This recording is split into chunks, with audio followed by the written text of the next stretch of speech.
Fuat Aslani ishte personalitet shtetëror, veprimtar politik, gazetar dhe diplomat i rangut lartë.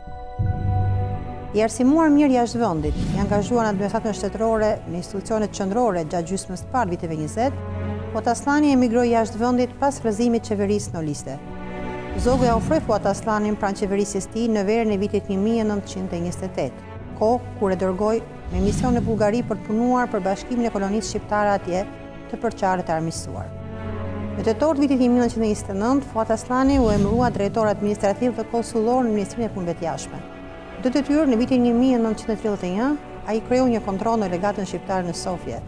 Gjatë kësaj kohe, mori emërim si antar i delegacionit parlamentar shqiptar për bisedime dypalëshe me palën bullgare rreth trajtimit minoriteteve në një konfederatë të mundshme ballkanike. Në maj të vitit 1933, ai dekretohet si ngarkuar me punë pranë legatës shqiptare në Londër. Në shtator të vitit 1933, Aslani u dërgua për të përfaqësuar Shqipërinë në mbledhjen e Asamblesë së Lidhjes të Kombeve, ndërsa në verë në një vit më pas, u caktua dhe delegat permanent në lidhjen e kombeve, ku kontribuoi fuqishëm për gjetur mbështetje ndërkombëtare për nismën e zogut për mbylljen e shkollave të huaja në Shqipëri. Ai mbështeti gjithashtu dhe këmbguli për vendosjen në Shqipëri të hebrejve të përzorë nga nazistët.